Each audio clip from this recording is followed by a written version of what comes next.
Hey guys, how are you? It's Farhan from Programming J. So, in the previous programs, we worked on to make a calculator that follows the math basic in. So, today what we're gonna do, we're gonna use Joption pane to figure out how it works to have get the input from a dialog box instead of the console. So, let me just run it and let you show how a Joption pane looks like. So this is a Joption pane. It has two buttons. One's OK, cancel, and on the top in here it says input. We can also use some title over here. So let's just close it, and so dialog box, to have the dialogs open, we need a couple of things. So Joption pane dot show input dialog, then two curly brackets, and then the string that we want it to be appeared. So first thing we're gonna need is that Joption pane has to be imported from a separate class. It doesn't come into the utility package. So what we're gonna do, we're gonna use import javax.swing.joption pane. So what we're gonna do is we're gonna use Joption pane class from the Java Swing package. So someone has written the code for Joption pane. What we're gonna do is we're gonna import it and use the keyword. So the compiler will link the key and it will run that code and display the thing we're looking for. So you can also do instead of writing Joption pane class name, instead you can use static. So what we're gonna do is we're gonna import whole of the Java Swing package, and we can use whatever we want to use from that package. So here's a simple example: Joption page. So dot show message dialog, that is it doesn't get any input. It's simple message. Joption pane dot show input dialog and show message dialog, they're the same things, except a simple difference that input dialog gets input from the user and then processes it, but the message dialog, it just displays a simple data, and the input dialog, it only returns user input as string. So if in the calculator program, numbers should be integers or could be float, could be double, but not string. There's no number as A or B. So you have to convert those in order to process them in Joption pane. So that's a really important catch you have to be prepared about. So here is the conversion keyword. It's whatever the data type that you have for the variable, then parse, and then the same data type name, and then you can pass the argument of the string you want to convert. Let's move to our program. So let's start. First we have to do is we have to import start swing dot static. I usually import full of those. Then public class Java Joption, opening and closing brackets for the class. Then you're gonna do the main method header, that is public static void main string, open square brackets, and parse. You must have remembered this now. So first thing, we have to write initialize two variables, that int variable 1 and int variable 2 that were here. Let's take these two, copy, and then paste in here. Okay, now that's the main thing.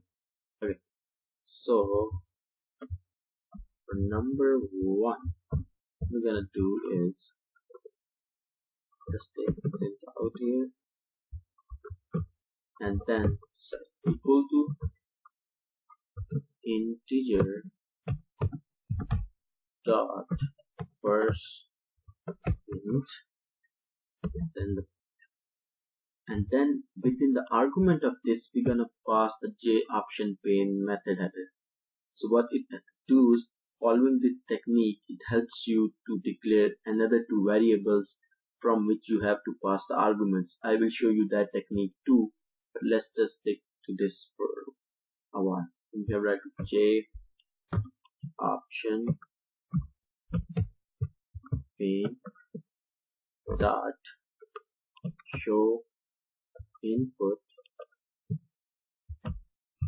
dialog, and then the Joption pane brackets, then what we're gonna like have the user to input from. So let's see, please enter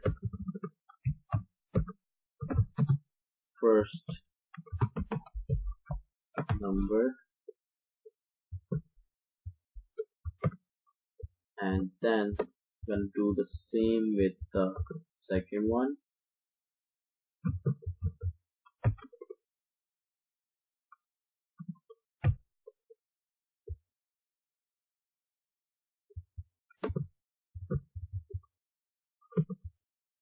So just change this from first to second, and then you have to write those ones.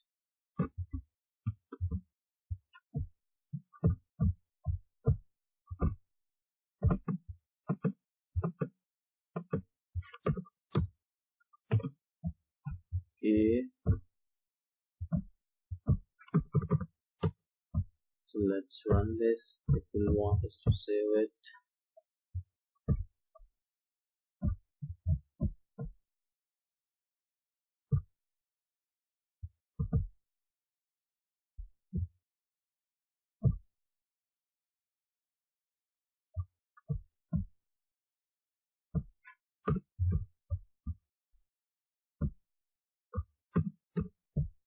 This should be into the dot.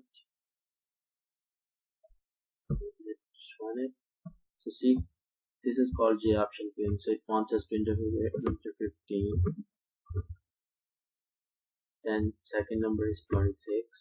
Enter, and in here it shows us the result. So if I change it to second to 100, it will display 100 in bold. So these literally, you can write anything in between these. This goes as a string, so users should know what he's looking for, what he's finding. See, please enter 100 number. So we are done with this one. So let me show you the other technique. I wrote this program. So that's the same in number 1 integer data type number 2. Then I declared a string named alpha and the same string named beta. So alpha is equal to Joption pane dot show dialog box, please enter first number. So alpha is a string. So Joption pane displays a pane on which we can enter the first number. So when user enters the first number, it saves it into alpha, and then the integer data type number 1, it comes to play. Number 1 is equal to integer dot first int. What is this? This is a conversion factor for converting strings to integer, and then in the argument we have passed the alpha. In here the alpha is this one. So data that's entered in the option pane, it's in string. So to make it working, we have changed it to the integer, and the same is case with the beta. Beta variable is a string. So Joption pane dot show input dialog, please enter second number, and then we have converted this number 2 is equal to integer dot first int beta. So then the for command system dot out dot println. So in the next video, what I'm gonna do, these 4 things won't be here. It would be a like show message dialog. In the message dialog, it displays all the results. So we get input to an option pane and the output to a message dialog box, or whatever you can say. So till then, stay tuned. Thank you. Have a good one.